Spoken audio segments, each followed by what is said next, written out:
This is Crypto Office Hours with Tyrone Ross on Financial Advisor TV. My name is Jay Coulter. Office Hours series are recorded live on all Financial Advisor TV platforms so you, the advisors, can ask questions if you're catching this broadcast live. Tyrone, some big news coming out of your company this week. Tell us, what's going on at Turnqey? What is not going on at Turnqey? It's a lot going on, but excited that we were finally, after 9 months of grind and negotiation and still tinkering on some building, to announce that we have a partnership with By All Accounts, which is under the umbrella of Morningstar, to allow financial advisors to aggregate all of that outside crypto data into By All Accounts. So they could be privy to what is held by clients away from them as it pertains to crypto, starting with Gemini and Coinbase, other things to be announced, a lot more to come to that. So we're super excited that news is out and the response was phenomenal. So we're incredibly excited. All right, Tyrone. So help the novice to the crypto space and tell me exactly, like I'm in 8th grade, what that means to me as a financial advisor going forward. It simply means it's business as usual as it is right now. So you have a client that has accounts away from you, like a 401k, right? Think of Turnqey like the Quovo or Plaid of crypto, or a Pantera, if you will, similar to that. So we just allow you in the same way, send a link to a client by email to link that Coinbase account. It's all you need to do. And the next time you log back in, that data will be there for you to be able to look at the balance, the position, gain or loss. There's a lot more we could provide, but right, baby food before the ribeye, as I say, right? We will take it in pieces. There's a lot more we can do, but we'll start small. All right, baby food before the ribeye as it relates to seeing these accounts. How about in terms of giving advice on these accounts? And we're going to get into some conversation about your conversations with the SEC. What does the advisor need to think about as it relates to planning once they have access to those accounts? I think that is a case-by-case basis. I do think one of the things advisors will be able to do now, we like to throw around this term holistic, right? Holistic planning. And I talk, but there's things that your clients own that you can't see or you don't want to talk about. So here's what I think it does. It allows the advisor to still have conversations in their circle of competence. You don't have to talk about layer ones, layer twos, and blockchains. Just Mr. and Mrs. Client, didn't know you had a $500,000 account at Coinbase. That's good to know. So if advisors want to bring that into the conversation, whether they want to bill on it or whatever else, that's their business. It's read only for right now. They can't trade on it. They can't do anything. So bringing that into the conversation, I think, makes sense. And then also what we've seen at 401 is you'll see all the trades, you'll see all the fees, right? And then you could kind of help them step away from the fire, right? And cool off a bit. So I do think it's a case-by-case basis, but I think for advisors that do holistic planning and want to have a really 360 view into what a client holds and grow relationships, this is a great way to do that. Well, I would think, as a novice to what you're talking about, not just grow relationships, but get into the next generation. You have a wealthy boomer family. They have some millennial children that you want to be familiar with before you lose those clients. This is probably a great way to build that relationship, right? For sure. Great way to build a relationship. And that's what I hope to get across in a webinar and explain to advisors. This is, we worked very hard, and kudos to the team at Morningstar. Anybody that has anything to do with Morningstar, they are phenomenal. Great group over there to build with, to scale with. And we've been very intentional, and I think folks will see, because I will be intimately involved throughout the whole process. The goal is to take the crypto leads out, leave data, conversations, advice, and education for the advisor and their clients. And you should be talking about tax planning. You should be talking about investment management. You should be talking about portfolio construction, all the things that are under the umbrella of, again, what we feel comfortable talking about, not crypto. So if there's a layer of that is to come, stay tuned. We will have resources there for advisors as well even in this infant phase, we've worked on FAQs. We worked on all these different things to make the client conversation easier. So I think when this happens, advisors are going to be over the moon about it because it's there, right? As I always say. So I say it to investors, I say it to customers, I say it to partners, I say it every time I get a chance to talk about this. What advisors don't want, I don't want to pay a $2 million for this condo and go across the street to use the bathroom, right? I want everything right here, right? So if I'm paying these platforms all this money, if I'm doing everything through this platform, pick a platform, I want it all here. And I want to be able to manipulate the data, analyze the data, give advice from here. So I think reaching scale, right, over 85% of the RIA market initially with this integration with Buy All is huge. And then some of the things that we're going to layer on top of it, I think it's going to be really sweet. Folks should be excited about this. Yeah, Tyrone, I kind of chuckled when I read the news. I've done a lot of work with Morningstar over the years with our media business. And I thought, man, the best part about this whole thing for you is nobody's going to say, who's that? Right. So advisors have a high degree of familiarity with Morningstar, whereas most of the crypto space, I mean, even Coinbase, clients aren't going to know what most people with money aren't going to know who that is. Everybody knows Morningstar. So congratulations on your news. Anything else we should be looking out for as it relates to the rollout of this? Yes, a series of things. So the next step is the webinar, which is on the 26th. I encourage everyone to sign up. Let's make a link. Let's put the link somewhere or add that so folks can see. But it's on social media. So the webinar is on the 26th.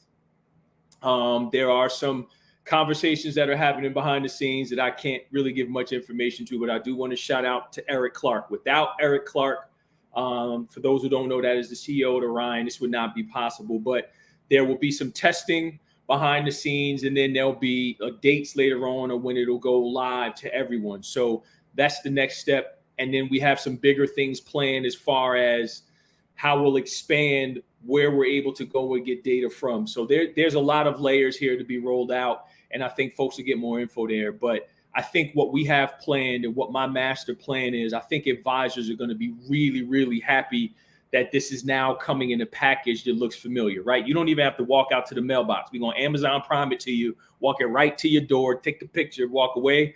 You just reach, go in and all your groceries are there. So more to come. I encourage everyone to sign up for the webinar. There's a lot of good news there. Excellent. Let's pivot to the crypto risk scores that you guys put out at 401 Financial. And let's start at a high level for people new to it. What are the risk scores and what do advisors need to know about it? So here's what I will say. They're not out yet. We are having some conversations with some big players behind the scenes of making them public.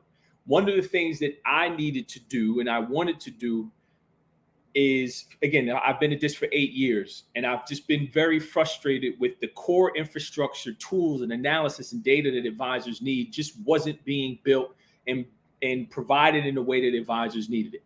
So think of our risk scores as simply as the nitrogen of crypto, if you will, Riskalyze formerly, but nitrogen now, right? So basically what we did is we took the top 300 crypto assets and we scored them based on a whole lot of different metrics, which everyone will find out soon, but we scored them 1 to 300. And then what we also did from that is went and build fundamentals. Yes, fundamentals on how do we actually value these things? What does that look like? So just, again, we scored them, gave them a score based on just all crypto, not in relation to anything traditional, just all crypto scores. Obviously, without saying, Bitcoin scores the highest for obvious reasons. So I think folks can guess a lot of what went into that.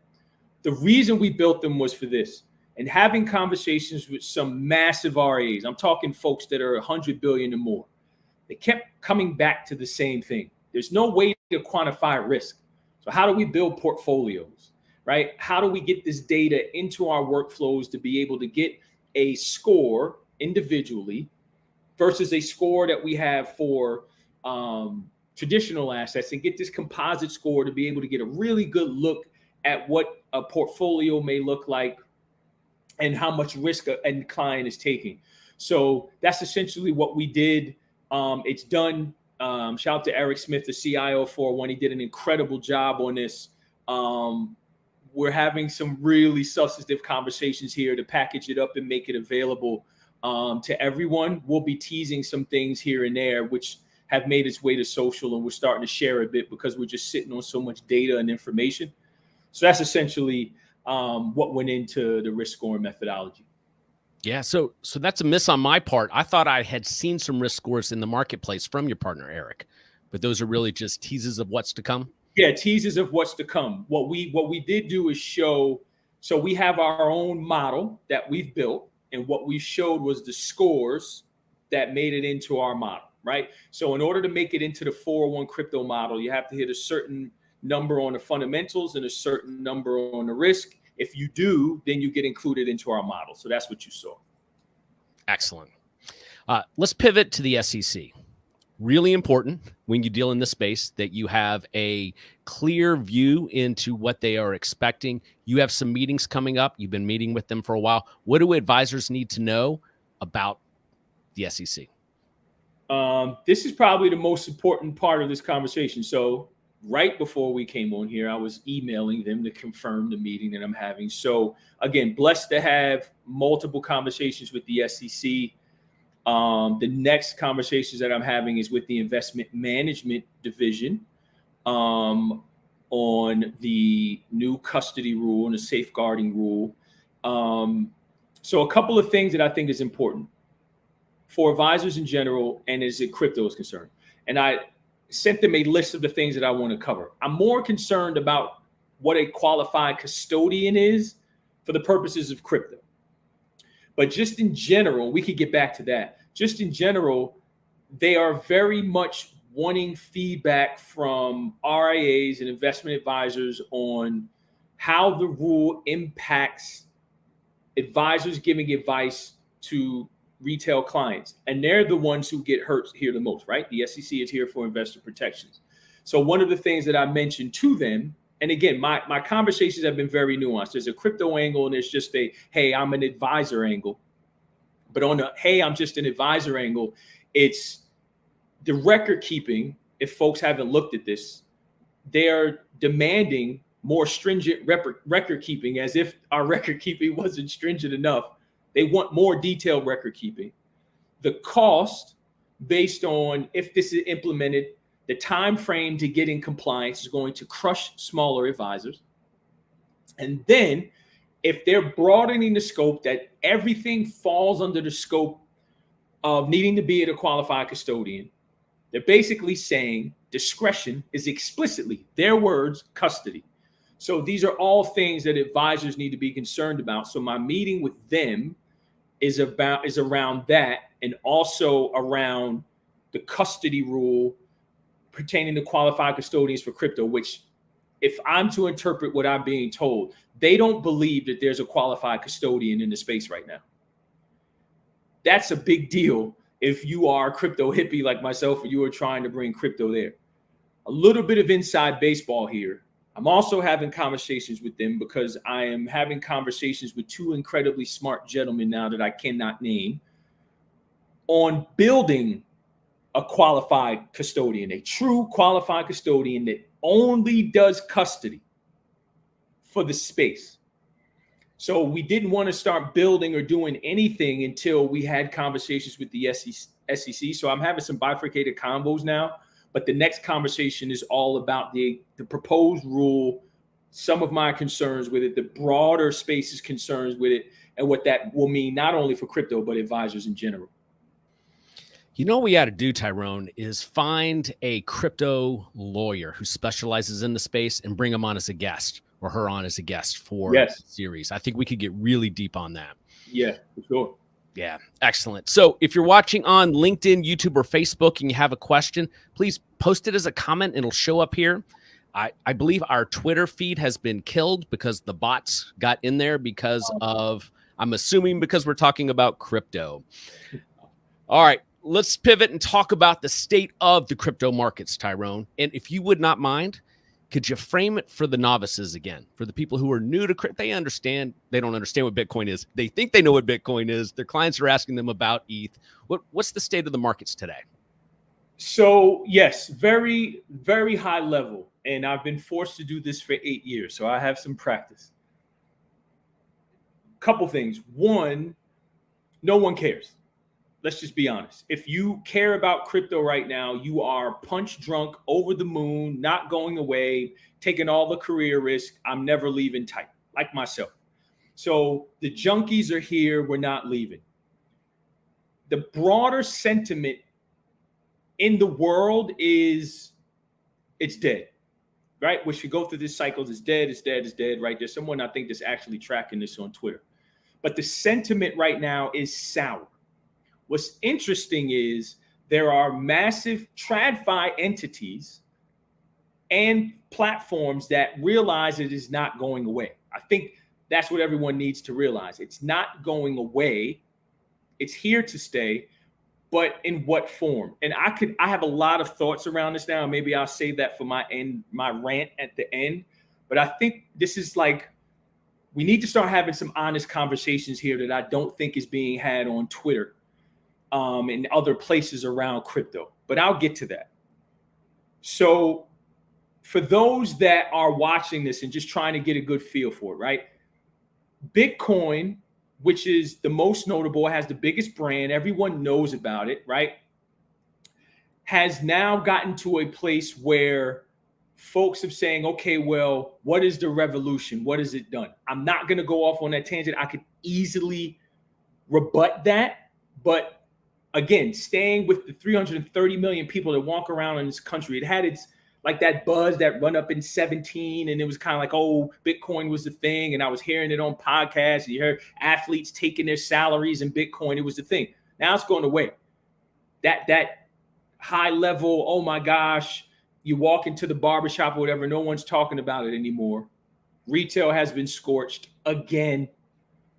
There's regulation out there. So Bitcoin being the one that everyone talks about, it's not much there, right? And as far, even as far as the on-chain, right? Let's just call that for the newbies and folks who are learning, the metrics and the data behind what is happening on chain now is the lowest it's been. So just think of that as the amount of backing forth, right? Or value being sent person to person has calmed down a lot. So with that, I think we're left here where you're starting to see good news as far as clarity, right? FASB has come out, the accounting rules now as far as companies that hold it on their balance sheet. That's huge news, but again, it's not going to move the markets because it's not flashy. It's not Bitcoin going to crack a new high and go into 70, 80,000. The price, the volatility, everything has kind of been muted. So I think what you're seeing right now are the seeds of, hey, if this doesn't go to zero and it catches a bid and we are going to go higher, the core infrastructure is being built furiously, right? I was just talking to Eric about this. Behind the scenes, there's a lot of things happening, which is really exciting, but you got to be in the space 24/7, 365 to appreciate it. If you are a passerby, there's really nothing for you to hold on to, right? This Visa news was interesting, but again, the average person doesn't care about that. So I will continue to say where we are right now, crypto is still missing its iPhone moment. What is the thing that is going to make my mother again come back to me and say, oh my gosh, this is what you've been talking about and making my eyes glaze over for the last 8 years, right? Now it makes sense to me. And I think that's where a lot of the builders, the entrepreneurs and visionaries are. What is the next thing that takes it to the next 50 million people, right? I think at the apex now we're at 50 million people that have kind of done something with it. How do we get the next 50 million of people to kind of get in here and move some value around or mint an NFT or whatever the case may be? Which, to put the ribbon on it for this, one of the things that you have seen is global brands, right? And we can go by name, start to get involved here in a way, again, nothing flashy, but just setting the foundation of what may come when the education, the utility, and the technical part of it is removed, and folks are just able to do whatever it is that they need to do, but it's powered by blockchain in the background and they had no idea. So I think as far as the investment part of it, as far as the I'm going to put $5,000 in and it's going to make me rich, all that hype has died down. It's gone. If you are here, you're here for life. All of the casual folks are gone. All that is left are the people that are sitting at the kid table now, right? At the barbecue, as I said, right? And the adult table is still TradFi moving and chugging along. Crypto is going to have to find a way here to make sense, to be credible, which is a whole nother layer of this. It's like Lord of the Flies. We've done everything that crypto has done is a self-inflicted wound to this point. And that's just the honest truth. It's self-inflicted wounds. So I think if it's going to become something that is credible, something that is valuable, and something that is going to change the world, that I think myself and others still believe, we got to clean up our own house. And I think that's what's happening now, because valuations are depressed. The companies that are building, again, passerbys are gone. TradFi is kind of licking their chops, saying, all right, let this bubble pop, let these valuations come in. Let's absorb some of this talent. Let's absorb some of this technology and kind of make it our own. And kudos to Visa, who is realizing that and keeping with pushing forward in the space. But I have a lot to say on this, but I think that's essentially where we are right now. I've got a decade plus on you, and I'm being generous to myself there. It does remind me, though, of the internet bubble. So in the buildup to the internet bubble, there was a ton of excitement. Some of the smartest people were leaving big, high-profile jobs to join the internet startups. Then it fell apart, and then out of the ashes came what we're experiencing today, and then Internet 2.0, et cetera. Using that silly analogy, where do you think we are right now? Are we in the rebuild stage, or are we still dealing with the ashes? We're dealing with the ashes, and it's perfect. I'm glad you said that. Perfect segue. Look at you. You should start a show or something. You're good at this. I was watching a lecture that Steve Jobs gave at MIT. I think it was in 1991. And everyone likes to find these pithy quotes that Steve Jobs said, but I like to dig into how he pieced all of these different things together, which ultimately became us being right in love with what Apple is today. And one of the things that he said was, you get these 5-year segments, but in order for those 5-year segments to come together, which I'll get into, is you got to have all these different pieces of technology come together in the first 5, right? So with crypto, you got cryptography, you got distributed ledger technology, you got all these different things, the internet. And then the next 5 is figuring out, what are we doing with this? Like, how does it work, right? And you put those technologies together, and folks are just really, what could this become? And he was talking about DOS, and he was talking about Mac and all these other things. So we're in that second phase of that 5, where it's just like, what is this gonna become? And then he said there's the last 5, which we're not there yet, where now you put it all together. And if you look at, I encourage everyone, I can't think of the name of the book right now, but it's all about how the iPhone came together, right?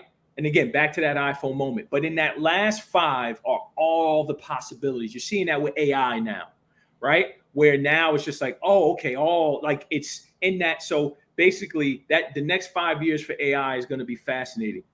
Crypto was kind of first with that, but lagging behind. So I think we're at the middle of that second 5, where it's like we have all these different blockchains. DeFi didn't exist a few years ago. You got NFTs now, you got ordinals, you got all these other things, pardon the cryptolese, but that's my point.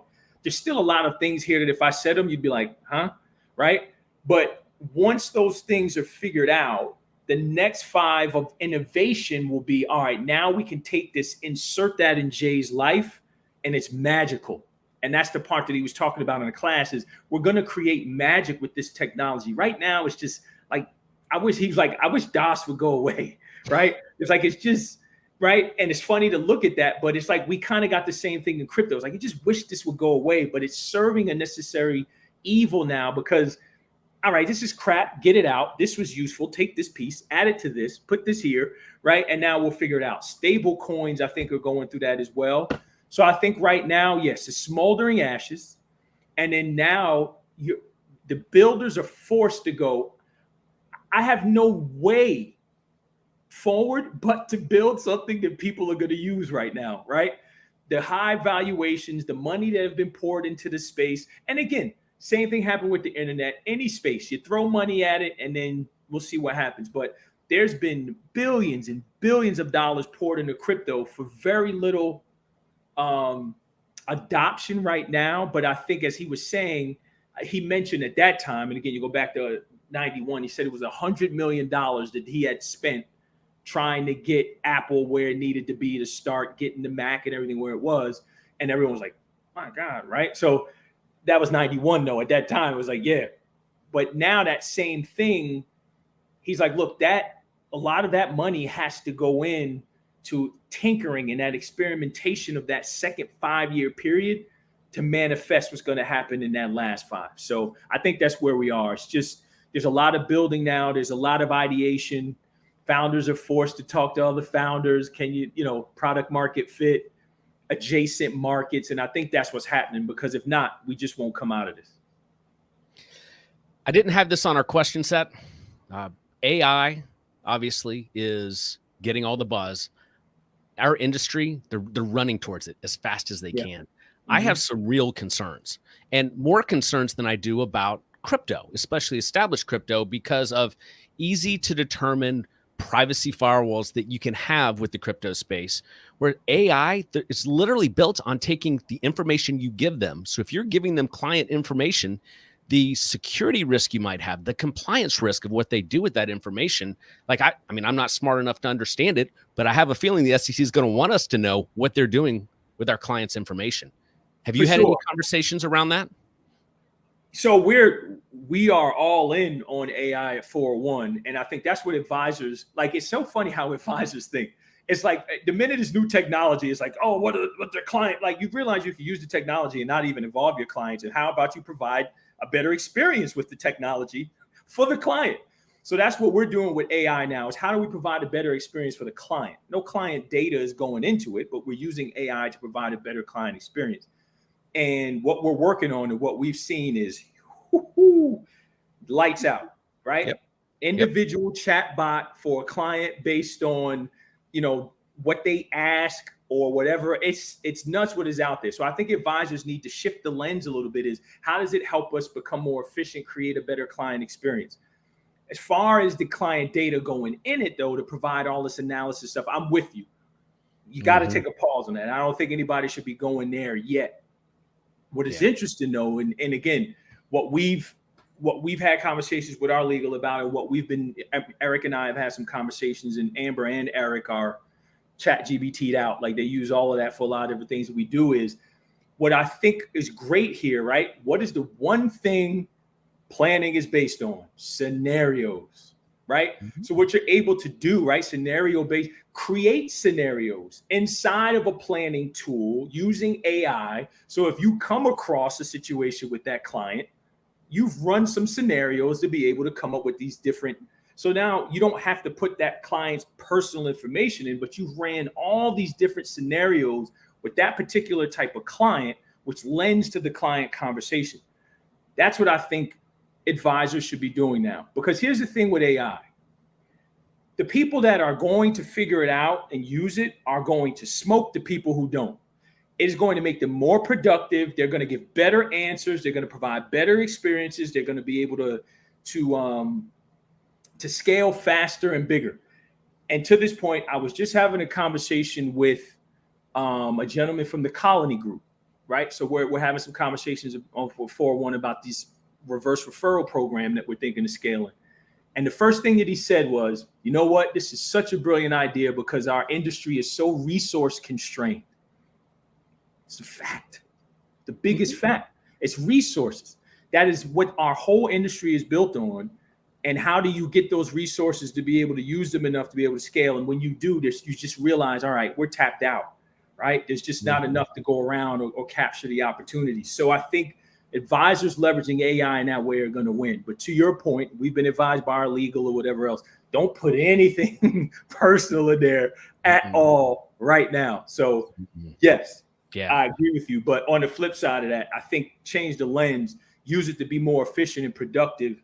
And I think we're really going to see our industry change. Excellent. I kind of set that question up for that response. Definitely not anti-AI. In fact, this interview will go into an AI tool that will find best-in-class clips that we'll be able to use for marketing. You can use it for advisors can use it for so many things as it relates to marketing.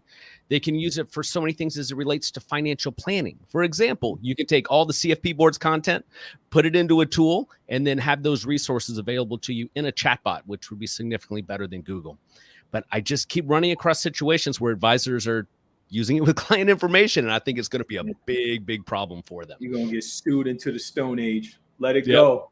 Yep. Well, Tyrone, we're at the 30-minute mark. Let's wrap up with Tyrone's final word. All right. Here we are, the final word. I am, if you can't tell, dealing with the heat and humidity on the East Coast. Cannot wait to get back to Southern California where humidity does not exist. Here's the final word. And I think this is for all of the, I'm talking to my family now, the crypto hippies, the folks who are not leaving, as I alluded to earlier. Gather around my campfire here. We need to have a come to Jesus meeting, and I'm here to deliver. If we are going to manifest, if you will, what we desire to see in this space as advisors in wealth management and beyond, and crypto is to be a part of that, I think we need to have an honest look in the mirror about where we are. And I was thinking about this in a conversation with someone, and I'll give you the real story really quickly. So they are working with someone who is building a tool. It's like a Shopify with a crypto component of it. Think about it that way. And one of the things, this conversation came up about a wallet.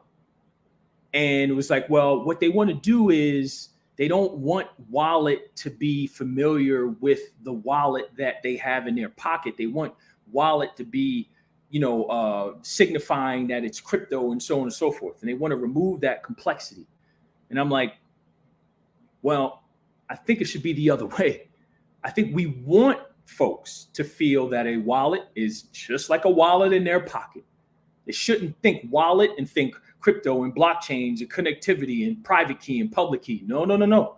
We want them to think of a wallet as a wallet. Because if I go in my phone right now, Apple provided a wallet. But that wallet, I could put my airplane ticket in, I could put a driver's license, I could put all these different things. And yeah, I may have a wallet for stock. I may have a wallet for crypto. I may have a wallet for an NFT or stable coins. It's just a wallet. And I think that's where we are, which led me to this. And I said this as a fellow founder. I said, here's the problem with crypto. And it took me a while to realize this.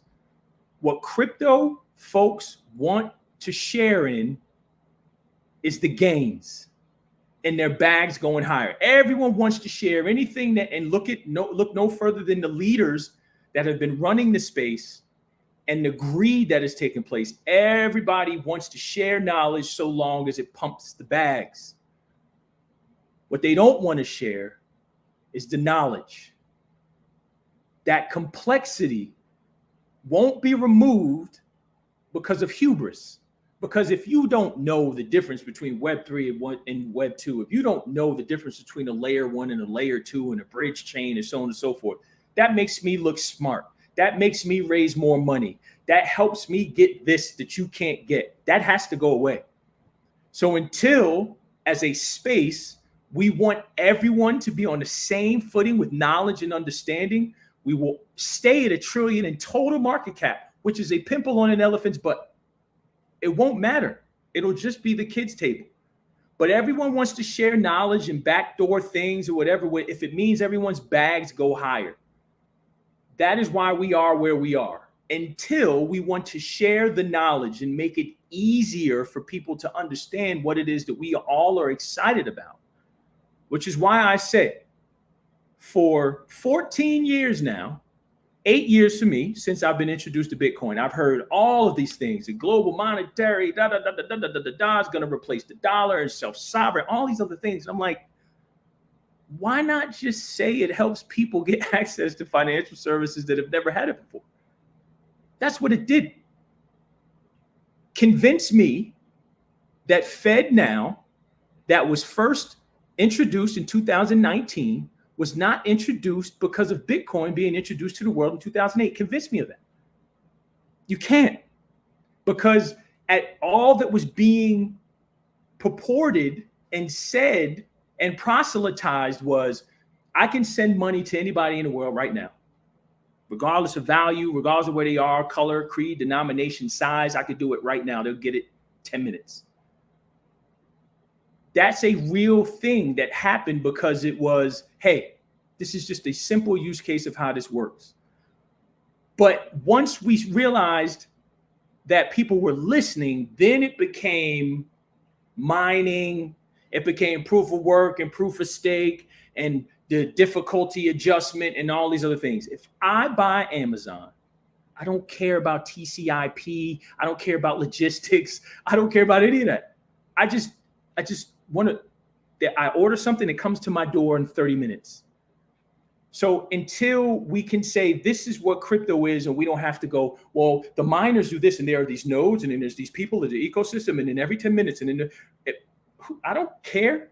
You said that if you send me something, I'll get it in 10 minutes. Show me that. Keep all that other stuff. So I'll just wrap up here by saying you can't have it one way and not the other. If we want people to come in and stay, we need to share what we know equally, equitable, if you will, right? The equality and equity is very important of knowledge here and understanding. And until we get to that, this is where we're going to be. It's going to be a sideshow. It will continue to be a joke. But as a space, we need to anoint leaders that are going to be smart, that have integrity, that are going to be principled with education in all levels, meeting people where they are. And the promise of what we all believe in here will manifest not a second before then. But that's all I got. See you guys on the next one. Tyrone, I learn every time you come on to do one of these shows. As you always say, viewers, educate before you allocate. Next week on Office Hours, we will have Marketing Office Hours with Matt Halloran featuring Angel Gonzalez from Snappy Kraken. Tyrone, we'll see you next time. Absolutely. Thank you so much for the time.